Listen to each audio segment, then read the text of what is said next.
அரசியல் போருக்கு சமமானதுன்னு சொல்லுவாங்க. போரா இருந்தாலும் அரசியலா இருந்தாலும் அங்க ஒரு வெற்றி கொடி பறந்தே ஆகணுங்கிறது ரொம்ப முக்கியம். அதனாலதான் கொடினாலே வீரத்துக்கும் வெற்றிக்கும் குறியீடா மாறி இருக்குது.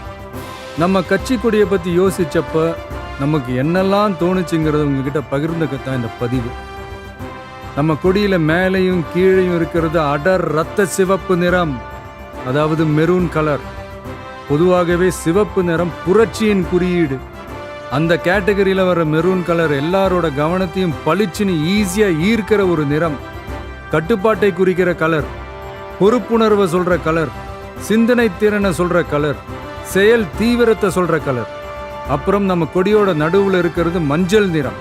அது மகிழ்ச்சி, நம்பிக்கை, லட்சியம், மனத்தெளிவு, உற்சாகம், ஆற்றல், நினைவாற்றலை தூண்டுறதுன்னு இலக்கை நோக்கி உறுதியுடன் ஓட வைக்கிற ஒரு நிறம். இதையெல்லாம் மனசுல வச்சுக்கிட்டு தான் நம்ம கொடியில் இந்த கலர்லாம் வர்ற மாதிரி அமைச்சிருக்கோம். வெற்றியை ஒரு செல்ஃப் டிசிப்ளினாவே முன்னெடுக்க போற தமிழக வெற்றி கழகத்தோட கொடியில் இடம் பிடிச்சிருக்கிற ஒரு பூ தான் மாபெரும் வெற்றி குறியீடான வாகை பூ. போருக்கு போயிட்டு வெற்றியோட திரும்புறப்போ மன்னனும் அவனோட படையும் வாகை பூ சூடி வந்தாங்கன்ற வர்ணனையை நாம செய்யுள்கள்ல படிச்சிருக்கோம். ஆனா மன்னர் பெரும்பிடுகு முத்தரையர் போருக்கு போறப்பவே வெற்றியை முன்கூட்டியே கணிச்சு வாகை பூ சூடிக்கிட்டு போனாருன்னு சொல்றாங்க. வாகைனாலே வெற்றின்னு ஒரு அர்த்தம் இருக்கான். அப்படியான வெற்றியில அரச வாகைனா அரசனோட வெற்றின்னு அர்த்தம். ஆனா இங்க நம்ம தமிழக வெற்றி கழக கொடியில இருக்கிற வாகை பூ மக்கள் வாகைக்கானது, அதாவது நம்ம மக்களோட வெற்றிக்கானது. இன்னும் சரியா சொன்னா இந்த மண்ணோட வெற்றியை சொல்றது. ஆகவே நாம நெஞ்சார நேசிக்கிற தமிழ்நாட்டு மக்களை, உலகெங்கும் வாடுற தமிழர்களை ஒரே நேர்கோட்டு சித்தாந்தத்துல பயணிக்க வச்சு வெற்றி வாகை சூட வைக்க போவதற்கான உறுதிப்பாட்டை குறிக்கத்தான் இந்த வாகை பூவை நம் கட்சி கொடியில வச்சிருக்கோம். அப்புறம் யானை.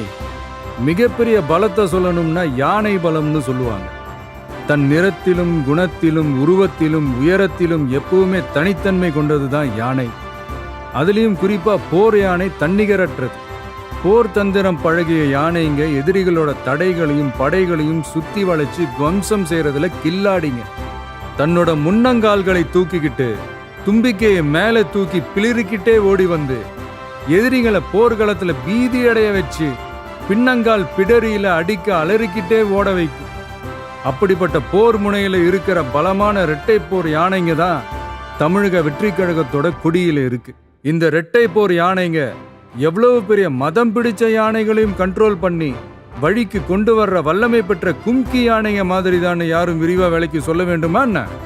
இந்த இரட்டை போர் யானைங்க எதை குறிக்குது, இது எதோட குறியீடு, இதோட கோடிங், டீகோடிங், மீனிங் எல்லாமே புரிய வேண்டியவங்களுக்கு ரொம்ப கரெக்டா தெளிவா புரியும். அப்புறம் நம்ம கொடியோட நடுவுல இருக்க வாகை பூவை சுத்தி நாம வென்றெடுக்க வேண்டிய நம்மளோட செயல் திட்டங்களை சொல்ற மாதிரி 28 நட்சத்திரங்களும் இருக்கு. அந்த நட்சத்திரங்களை பச்சை மற்றும் நீல வண்ணத்திலையும் அமைச்சிருக்கும். இது நாம கட்டமைக்க போற சமூக நல்லிணக்க அமைதி பூங்காவையும் குறிக்கும். ஆகவே தமிழ் மண்ணின் வெற்றி குறியீடாக மாறி பட்டொலி வீசி பறக்க போகும் நம் கழகத்தின் மணித்திரு கொடியை தம் கரங்களிலும் மனதிலும் தமிழ்நாட்டில் இருக்க மக்கள் அனைவரும் ஏந்த போவது நிச்சயம். பறக்கட்டும் தமிழக வெற்றி கழகத்தின் கொடி, திறக்கட்டும் புதிய திசைகள், சிறக்கட்டும் தமிழகம்.